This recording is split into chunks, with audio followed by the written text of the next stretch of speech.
पिता परमात्मा पूर्ण ब्रह्म सर्व सृष्टि रचनहार कबीर परमेश्वर जी की असीम कृपा से आप सभी पुण्यात्माएं सत्संग श्रवण कर रहे हैं। परमात्मा कबीर जी हम काल जाल में फंसे हुए सभी प्राणियों के इस दुख को जानकर समझकर अपने सतलोक से चल कर के यहाँ आते हैं और हमारे अज्ञान को समाप्त करते हैं।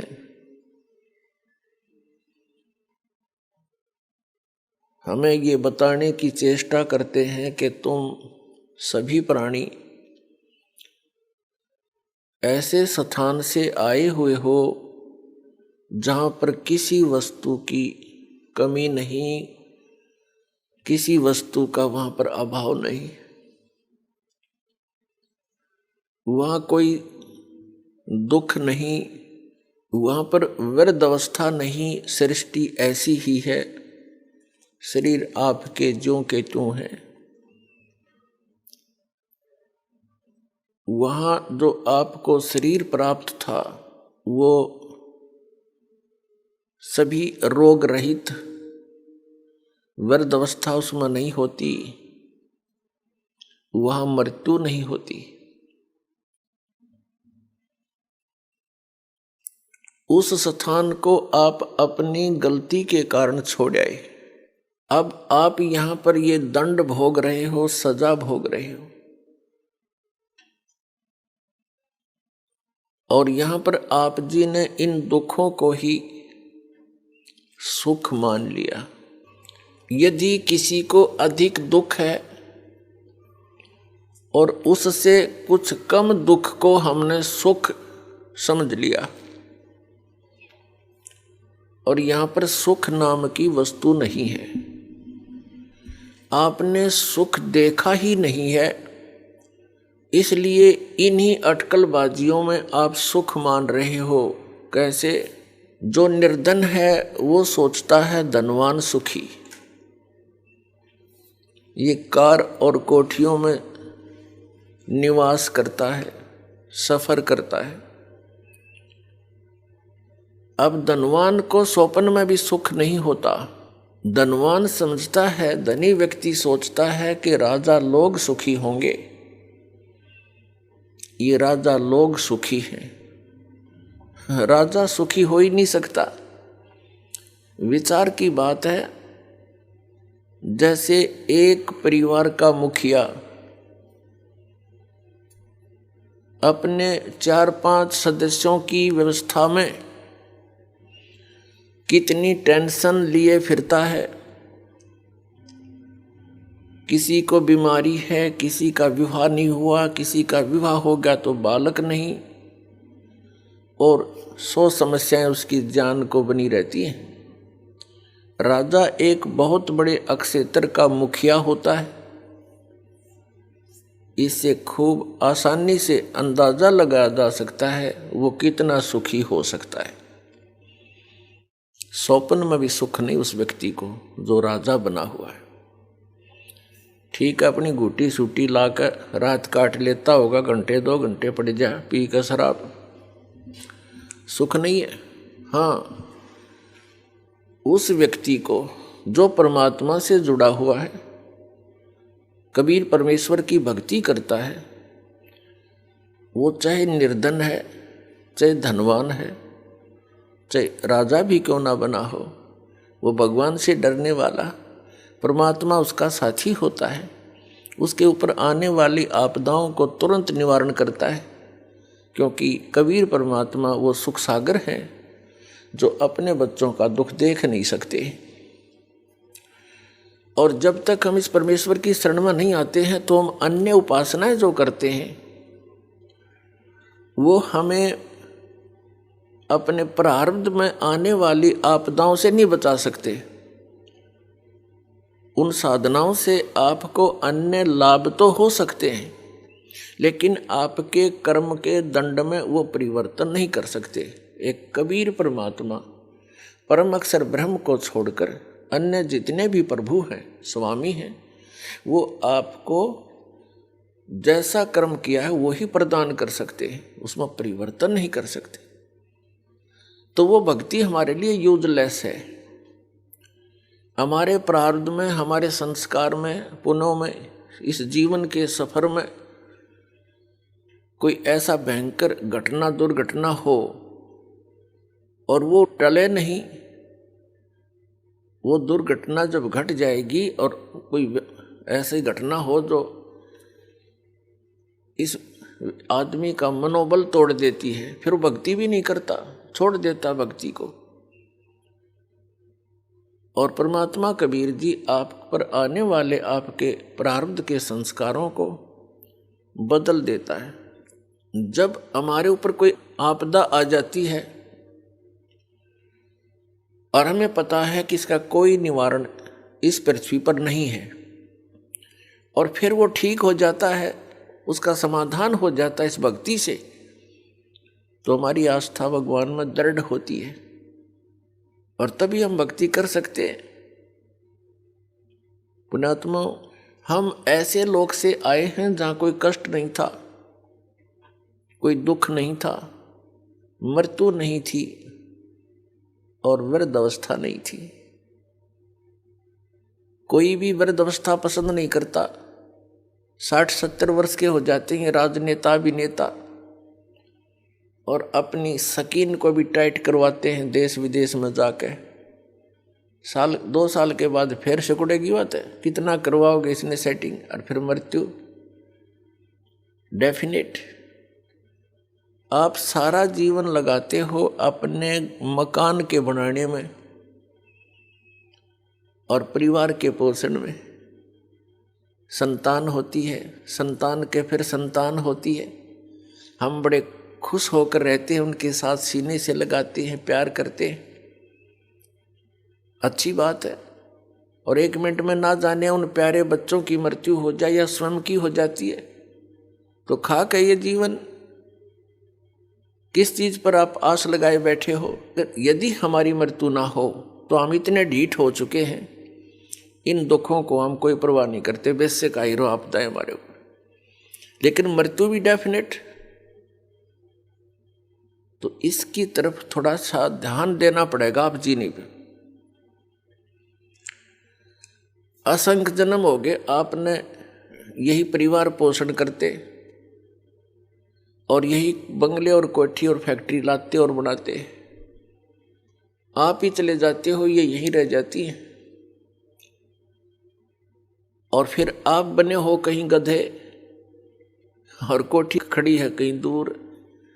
आपको क्या मिला उस कोठी में जो सारा जीवन खो दिया? ये किस कारण से करते हैं हम?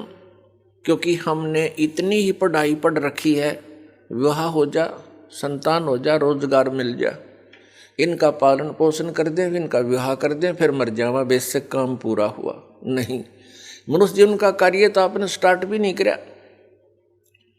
मनुष्य जीवन का जो काम था वो तो आपने प्रारंभ भी नहीं किया। वो कौन सा कार्य है? परमात्मा की भक्ति, परम अक्षर ब्रह्म की भक्ति, मोक्ष प्राप्ति, जन्म मृत्यु के रोग से छुटकारा, जरा और मरण से छुटकारा। और ऐसा ना होने से तो आपका जीवन व्यर्थ है। ये क्रियाएं जिस पर हम आप आ सकते हैं, ये तो पशु पक्षी भी करते, फिर मनुष्य जीवन की क्या आवश्यकता थी? इसमें कितनी सद्बुद्धि दी है, कैसे हाथ पैर दिए हैं, बुद्धि दी भगवान ने कि यहाँ पर आपदाएं तो आएंगी ही आएंगी। जैसे वर्षा घनी होगी, सर्दी गर्मी भी आती है, तूफान भी आते हैं। इनसे बचने के लिए अपनी कोई झोंपड़ी कुटिया अवश्य बनानी चाहिए। गर्मी सर्दी से बचने के लिए वस्त्रों की, लज्जा शर्म भी बनाए रखने के लिए वस्त्रों की आवश्यकता है, वो भी आपको सद्बुद्धि दे दी। तो पुण्यात्माओं, जो मानव शरीर आपको प्राप्त है, ये केवल ही पशु जैसे, पक्षियों जैसे कर्म के लिए ही नहीं मिला था। इसके साथ साथ इसका एक वेरी इंपॉर्टेंट और कार्य है, वो जन्म मृत्यु के रोग से छुटकारा पाना। अब जन्म मृत्यु के रोग से छूटने का जो साधना थी, उपाय था, वो अभी तक हमें प्राप्त नहीं हुआ, जिस कारण से हमने इस जन्म और मरण के विधान को फाइनल मान लिया। ज्यादा से ज्यादा कोई साधना साधक करता है, वो स्वर्ग तक अपनी बुद्धि सेट करे बैठा था, चाहे वो किसी धर्म मजहब का क्यों ना हो। और स्वर्ग क्या है? स्वर्ग में गया हुआ प्राणी अपने पुण्यों को समाप्त करके पुनः फिर पृथ्वी पर आ जाता है अपने संस्कार भोगने के लिए। चाहे मनुष्य जीवन भी प्राप्त हो सकता है और अन्य प्राणियों के शरीरों में भी कष्ट आप जी को उठाना पड़ता है। स्वर्ग क्या है? स्वर्ग एक रेस्टोरेंट है, होटल है। ऐसे बढ़िया एटमॉस्फेयर में जैसे पृथ्वी के ऊपर उदाहरण दें तो गर्मियों के अंदर पंजाब, हरियाणा, राजस्थान, उत्तर प्रदेश, मध्य प्रदेश आदि जो राज्य हैं, इनमें गर्मी कहर तोलती है। अप्रैल से शुरू हो जाती है और जून तक, जुलाई तक फिर वर्षा हो जाती है, थोड़ा सा एटमॉस्फेयर ठीक हो जाता है। तो इन 3-4 महीनों में गर्मी से बचने के लिए कोई सेठ साहूकार व्यक्ति, धनी, शिमला, कुल्लू, मनाली, हिली स्टेशन पर चला जाता है, तो उसने वहाँ होटल में रहना पड़ता है, किराए पर कमरा लेता है होटल में। तो वहाँ सारा कुछ उसकी जेब से खर्च होता है, खाना भी और कमरे का किराया भी। वहाँ वो कोई इनकम नहीं कर सकता, केवल वो समय व्यतीत करने जाता है गर्मियों का।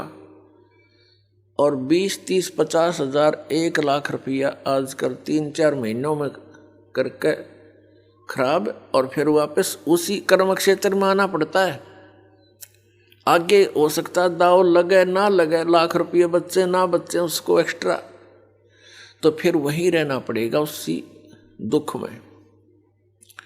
ठीक इसी प्रकार जो साधनाएं पुण्य प्राणी करते हैं, परमेश्वर कबीर जी की सत साधना के अतिरिक्त वो केवल स्वर्ग तक ही पहुंचते हैं और उस स्वर्ग रूपी होटल में अपनी पुण्यों की पूंजी का नाश करके वह पुनः फिर पृथ्वी पर आ जाते हैं। और ये प्रोसीजर, ये प्रोसेस असंख्य जन्मों से आप प्राप्त कर रहे हो, इसी के अंदर आप लिप्त हैं। पहले तो इस मार्ग को बताने वाला हमें मिला नहीं कि इस स्वर्ग से भी आगे कोई ऐसा स्थान है जिसकी प्राप्ति होने के उपरांत प्राणी पुनः पृथ्वी पर नहीं आता, उसका जन्म मृत्यु कभी नहीं होता और वो सदा के लिए सुखी हो जाता है। वहाँ एक और स्थान है, अभी तक जैसे उस स्थान को सतलोक कहते हैं, अमरलोक भी कहते हैं हमारी संत भाषा में। उस परमेश्वर ने जो वहाँ का मालिक है, हम सबका कंट्रोलर है, सबका जनक है, सबका परमात्मा है कबीर जी, उसने स्वयं आकर के उस स्थान की जानकारी हमें दी है कि तुम यहाँ के रहने वाले नहीं हो और आप यहाँ केवल अपनी यातनाएं भोग रहे हो इस पृथ्वी पर। आप सतलोक के वासी हो, वहाँ रहा करते थे, आपके सारे मकान जो के तो वहाँ पर विद्यमान है, बहुत सुंदर मकान है, वहाँ पर सारी व्यवस्था वहाँ पर आपकी बनी हुई है, बड़े सुंदर पार्क हैं, फलदार वृक्ष आपके महलों में लगे हुए हैं, आसपास आपके आंगन में बहुत बढ़िया सुंदर आपके वहाँ मकान है। उस व्यवस्था से हम पहले परिचित थे, वो आज भी आत्मा में घर किए हुए, उसी की नकल हम यहाँ इस डुप्लीकेट लोक में कर रहे हैं। बड़ी कोठी हो, आगे आंगन हो, बड़ा पार्क हो, झूल डली हो, फूलदार वाटिका बनी हो, टहल करें। तो पुण्यात्माओं यह कोशिश भी करते हैं, बगीची हो, आंगन हो, बड़े सेठ लोग, बड़े अफसर यही चाहते हैं। चाहते तो सभी हैं, लेकिन उनका दाव लग जाता है या नकली अरेंजमेंट करने की। लेकिन यहाँ सुख नाम की वस्तु नहीं। टहल रहा वाटिका में और टेंशन है उसके दिमाग में, पता नहीं कहाँ घूम रहा, वाटिका के भ्रमण का आनंद भी नहीं ले पाती यहाँ पर। तो परमात्मा ने बताया कि वहाँ एक और स्थान है। उसने, उस परमेश्वर ने स्वयं आकर बताया आपको। और वो चारों युगों में हमारे पीछे पड़े हुए हैं कि तुम गलत साधना कर रहे हो, तुम गलत लोक में रह रहे हो। जिनको तुम परमात्मा मानकर पूज रहे हो, ये परमात्मा नहीं है। परमात्मा का तुम्हें ज्ञान भी नहीं है। लेकिन सतयुग त्रेता द्वापर में हम दुखी नहीं थे। पुण्यकर्मी प्राणियों के जन्म होते हैं, वो जो भी साधना कर रहे होते हैं, कैसी भी कर रहे हैं, फिर भी वो सुखी होते हैं। और वो समझ बैठे होते हैं कि हम जो पूजाएं भगवान की कर रहे हैं, इसी से हमें ये लाभ हो रहा है। तो उस समय परमात्मा आते भी हैं। ये ज्ञान जो आज दास आपको रूबरू कर रहा है, यही ज्ञान उन्हीं का दिया हुआ, कबीर परमात्मा का, उस परम अक्षर ब्रह्म का, सत्य पुरुष का। तो उस समय हम नहीं सुनते उनकी इस बात को, क्योंकि हम सभी पुण्यकर्मी प्राणी सतयुग त्रेता द्वापर तक जन्म लेते रहते हैं।